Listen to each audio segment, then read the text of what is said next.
नमस्कार दोस्तों, जय श्री राम। स्वागत है आपका एक बार फिर से हमारे YouTube channel Bharadwaj classes Haridwar में। दोस्तों, आज की हमारी क्लास 12 जिसमें हम कवर करेंगे पार्टनरशिप के मोस्ट इंपोर्टेंट एमसीक्यूज, जो कि आपके उत्तराखंड असिस्टेंट अकाउंटेंट के एग्जाम के लिए काफी महत्वपूर्ण रहने वाले हैं। वीडियो को लास्ट तक जरूर वॉच करें दोस्तों, क्योंकि हम अपने क्वेश्चंस के माध्यम से आपका उत्तराखंड असिस्टेंट अकाउंटेंट के कंप्लीट सिलेबस को हम लोग कवर कर रहे हैं। स्टार्ट करते हैं दोस्तों, बिना समय गवाए आज के अपने पहले क्वेश्चन के साथ। चलते हैं अपने पहले क्वेश्चन पर। हमारा पहला क्वेश्चन रहेगा दोस्तों, साझेदारी की स्थापना का उद्देश्य है। The purpose of establishing a partnership is. तो दोस्तों, पार्टनरशिप को एस्टेब्लिश करने का जो मेन पर्पस है वो है आपका to remove the drawbacks of sole traders, यानी कि एक कल व्यापार की कमियों को दूर करना। ऑप्शन नंबर 20 का राइट आंसर रहेगा। दोस्तों, पार्टनरशिप के बारे में अगर मैं बात करूं तो पार्टनरशिप क्या है? यहाँ पर कोई भी बिजनेस को दो या दो से ज्यादा बंदे मिलकर के कोई बिजनेस रन कर रहे हैं, वो हमारी पार्टनरशिप है। दोस्तों ध्यान देना, दो या दो से ज्यादा पर्सन मिलकर के कोई भी बिजनेस रन कर रहे हैं, वो पार्टनरशिप हमारी कहलाती है। ठीक है, चलते हैं अपने नेक्स्ट क्वेश्चन पर। साझेदारी का पंजीयन कराना है। The partnership has to be registered. दोस्तों, पार्टनरशिप को रजिस्टर्ड कराना जो है ये आपका है ऑप्शनल, यानी कि ऐच्छिक। ऑप्शन नंबर 20 का राइट आंसर रहेगा। दोस्तों, ऑप्शनल क्यों कहा गया है? क्योंकि इंडियन पार्टनरशिप एक्ट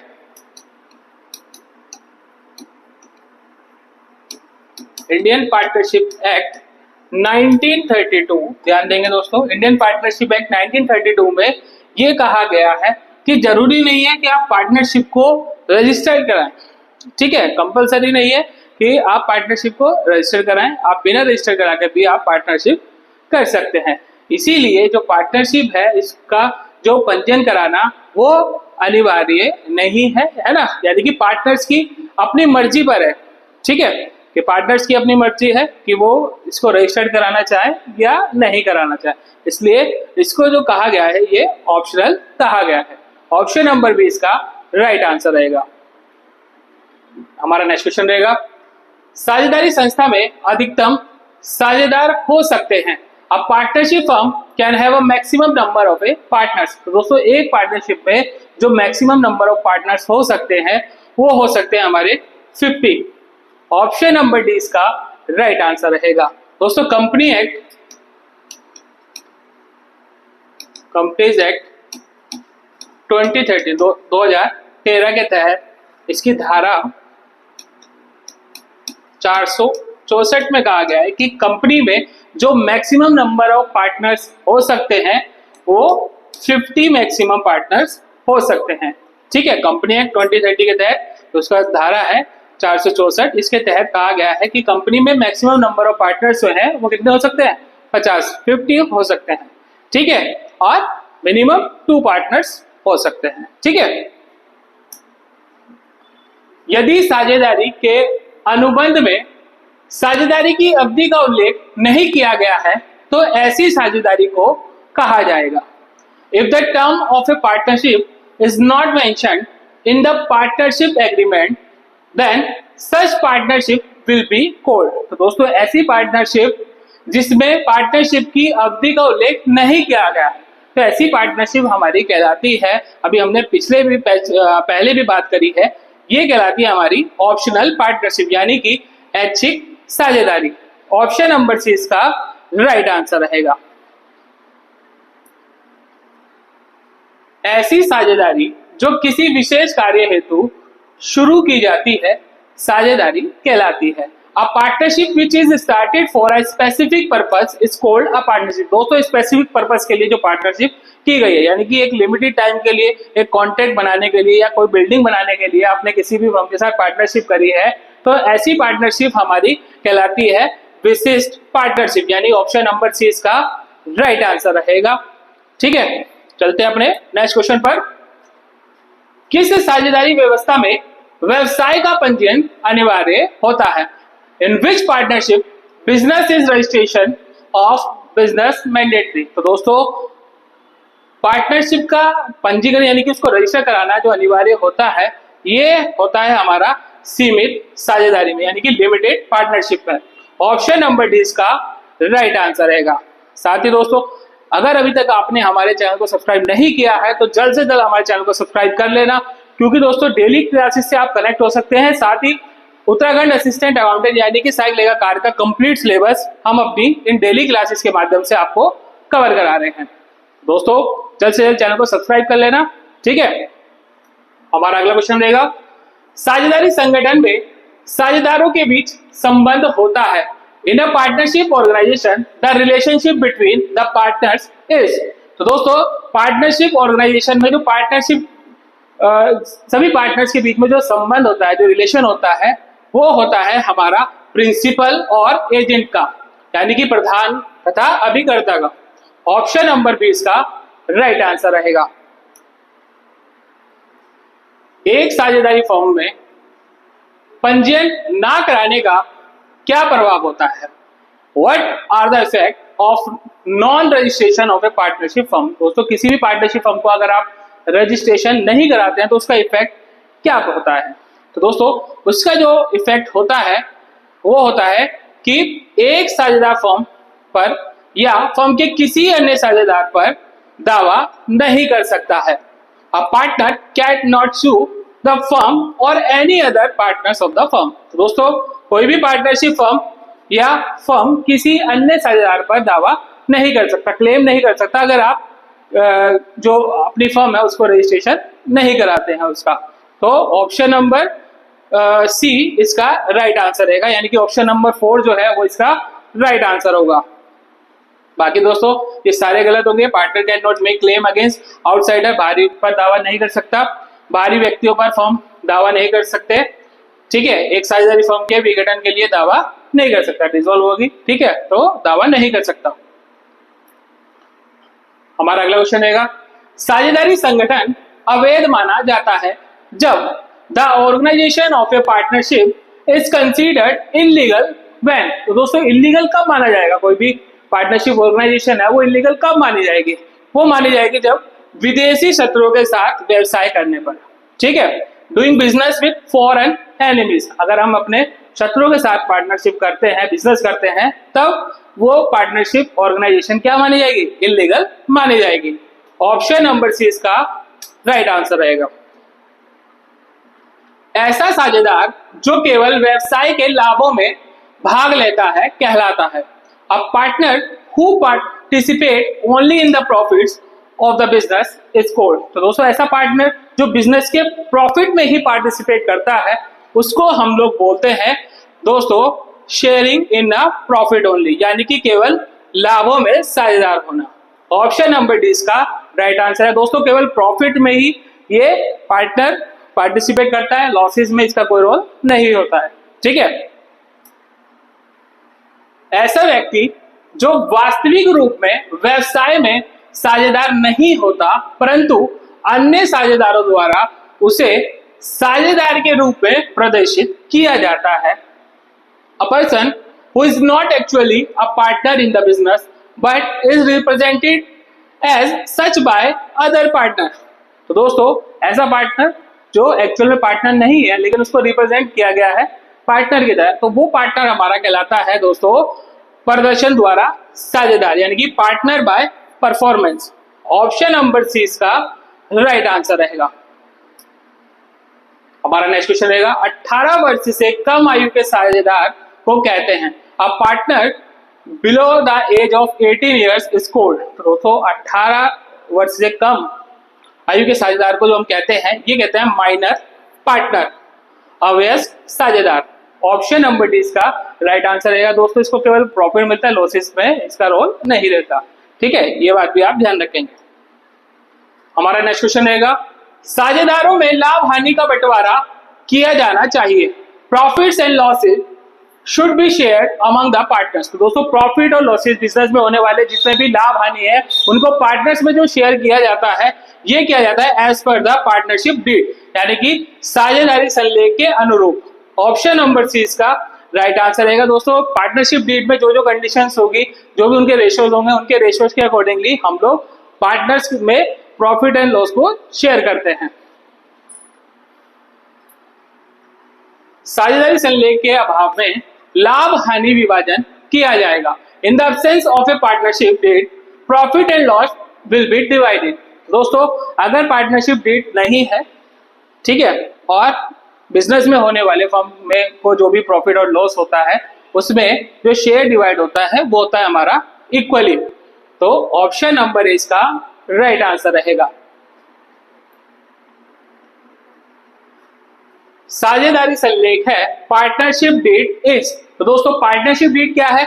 एक तरीके का आपका एग्रीमेंट है, कॉन्ट्रैक्ट है और राजीनामा है।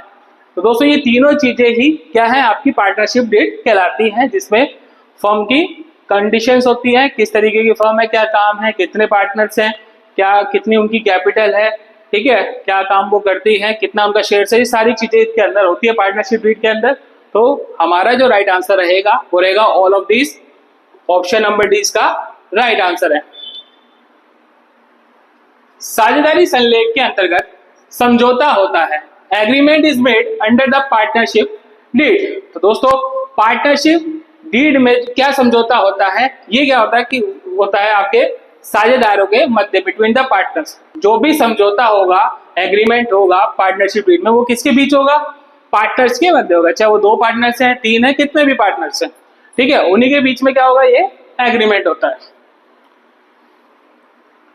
किसी स्पष्ट समझौते के अभाव में साझेदारों को, इन the absence of any express agreement the partners. दोस्तों किसी स्पष्ट समझौते के अभाव में साझेदारों को, है ना, अब साझेदारों को क्या है दोस्तों? साझेदारों को वेतन नहीं दिया जाएगा, यानी कि salary will not be paid, क्योंकि हमने पार्टनरशिप डीड नहीं किया, कोई एग्रीमेंट नहीं बना रखा है, ठीक है। तो इस प्रकार से इंडियन पार्टनरशिप एक्ट 1932 भी यही बोलता है कि अगर आपने कोई भी करार नहीं कर रखा है, कोई भी एग्रीमेंट नहीं कर रखा है, तो ऐसे केस में आपको क्या नहीं मिलेगा?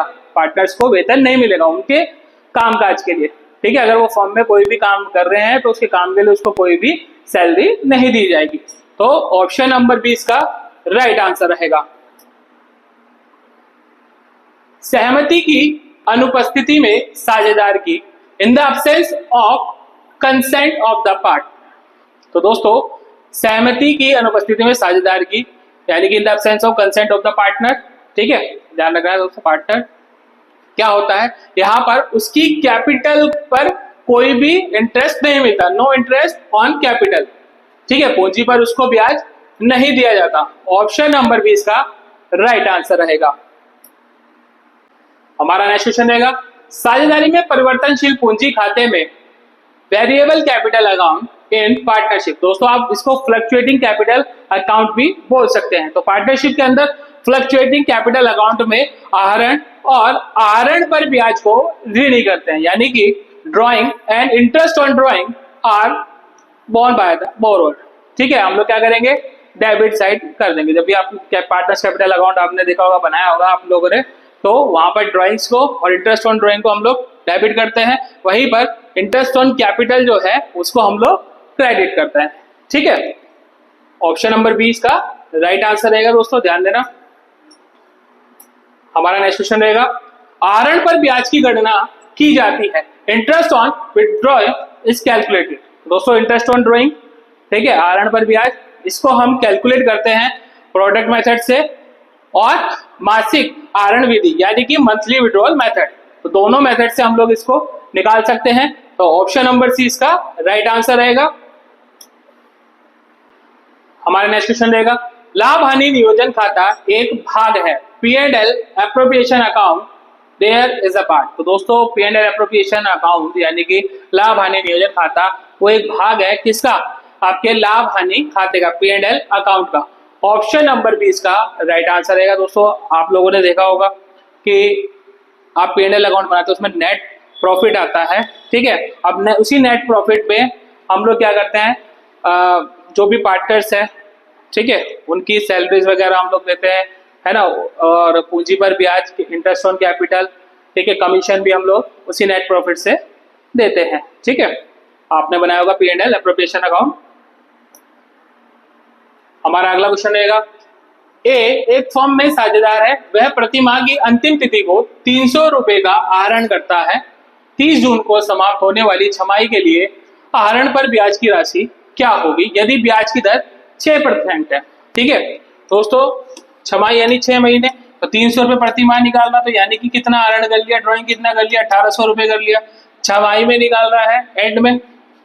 ठीक है, अब फर्स्ट मंथ के लास्ट में कर ली तो बच्चे 5 महीने, तो 5/2 करोगे तो हमारे पास 2.5 आ जाएगा। तो ब्याज टोटल हमारे पास कितना है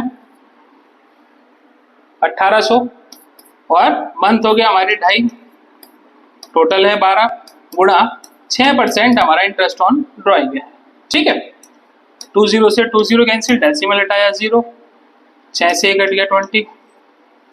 ठीक है, यहाँ कट गया 4 और यहाँ कट गया 5 और आप इसको कट कर लेंगे, 18 पंजे 90, 90/4 कट कर दोगे 22.5। तो दोस्तों 22.5 हमारा ब्याज आ गया, यानी कि ऑप्शन नंबर बी इसका राइट आंसर रहेगा। दोस्तों हमारा नेक्स्ट क्वेश्चन रहेगा, ए तथा बी एक फर्म में साझेदार हैं, वे लाभ की आशा से क्रमशः 500 और 400 प्रति माह के मध्य में आहरण करते हैं। 30 सितंबर 2007 को समाप्त होने वाली छमाही के लिए ब्याज की गणना कीजिए यदि ब्याज की दर 6% है। दोस्तों सेम इससे पहले वाला ही जैसे हमने क्वेश्चन किया था उसी तरीके का ये क्वेश्चन है। इस क्वेश्चन का आंसर आप हमें कमेंट करके बताएंगे। दोस्तों आपके कमेंट का मैं वेट करूंगा। ठीक है, चलते हैं नेक्स्ट क्वेश्चन पर। साझेदार के चालू खाते का डेबिट शेष दिखाया जाता है। ठीक है दोस्तों, debit balance, the debit balance of the partners current account is shown. दोस्तों डेबिट बैलेंस कब, कि जब हमारा डेबिट बैलेंस आता है तो यानी कि कोई भी पार्टनर जितनी भी लायबिलिटी है उसका श्रेय अपने ऊपर ले लेता है, यानी कि मैं पे करूंगा उसको। ठीक है, जो भी देनदारी होती है फर्म की वो एक जिम्मेदारी एक पार्टनर ले लेता है, तभी जाकर के वो डेबिट शेष आता है पार्टनर्स कैपिटल अकाउंट का, और उसको हम लोग दिखाते हैं दोस्तों बैलेंस शीट में एसेट साइड, यानी कि वो कंपनी के लिए क्या है अब संपत्ति के रूप में काम करेगी। तो ध्यान देना दोस्तों, चिट्ठे की संपत्ति में on the asset side of the balance sheet. तो हमारा इस क्वेश्चन का राइट आंसर रहेगा ऑप्शन नंबर डी। अगर होता है एसेट क्रेडिट साइड का टोटल तो हम लोग उसको कहाँ दिखाते हैं, लायबिलिटी में दिखाते हैं। ठीक है, ध्यान रखना, डेबिट साइड का बैलेंस है तो हम उसको एसेट साइड दिखाएंगे, और क्रेडिट साइड का अगर हमारा होता है बैलेंस तो उसको लायबिलिटी साइड। ठीक है, साझेदारी खाते बंद होने के पश्चात अशुद्धियों का सुधार किया जाता है। Correction of error is done after the partnership account are close. तो दोस्तों जब पार्टनरशिप अकाउंट को आप बंद कर देते हैं, जो एरर है ठीक है उनका जो करेक्शन किया जाता है ये किया जाता है दोस्तों अमेंडेड एंट्रीज द्वारा, यानी कि संशोधित प्रविष्टि द्वारा। ऑप्शन नंबर बी इसका राइट आंसर रहेगा। हमारा नेक्स्ट क्वेश्चन रहेगा, निम्नलिखित में से साझेदारों के अधिकार के संबंध में सत्य कथन है। दोस्तों हमें बताना है कौन सा कथन जो है स्टेटमेंट है वो सही है। प्रत्येक साझेदार को अधिकार है कि वह केवल लाभों में हिस्सा ले परंतु हानियों में नहीं। Every partner has the right to share only in profit but not losses. दोस्तों जो पार्टनर बना हुआ है तो प्रॉफिट और लॉसेस दोनों में हिस्सा रहेगा, तो पहली स्टेटमेंट मेरी गलत हो गई। प्रत्येक साझेदार फर्म की संपत्तियों का संयुक्त स्वामी होता है। Every partner is joint owner of the assets of the firm. दोस्तों बिल्कुल संयुक्त वो है, तो ये मेरी स्टेटमेंट सही हो जाएगी। प्रत्येक साझेदार को अधिकार है कि वह किसी भी नए साझेदार को जोड़ सकता है। ठीक है भाई, कोई भी पार्टनर है तो उसको अधिकार है कि वो किसी भी व्यक्ति को पार्टनरशिप में ऐड कर सकता है। तो क्या है, बिल्कुल गलत बात कह रहे हैं क्या, every partner has to right admit any new partner. तो ये स्टेटमेंट मेरी क्या हो जाएगी गलत। किसी एक को अधिकार नहीं है, सभी को है ना, सभी को संयुक्त रूप से अधिकार है। प्रत्येक साझेदार को फर्म के संचालन में भाग लेने का अधिकार होता है। बिल्कुल, every partner has the right to participate in the running of the firm. बिल्कुल, ये स्टेटमेंट भी मेरी सही हो जाएगी।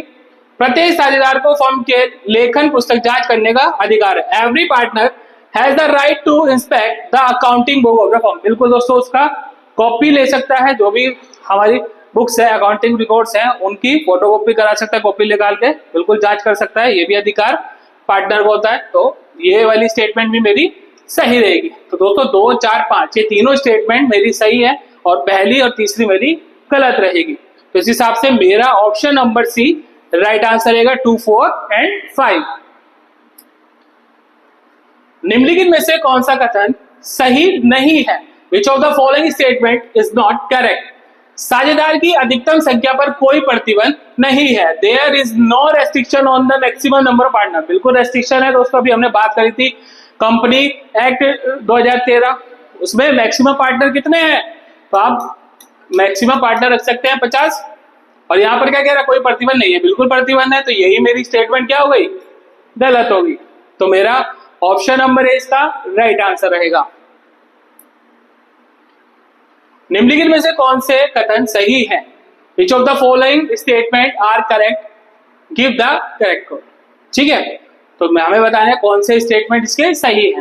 पहला स्टेटमेंट है दोस्तों, साझेदारी व्यवस्था का उद्देश्य लाभोपार्जन होना चाहिए।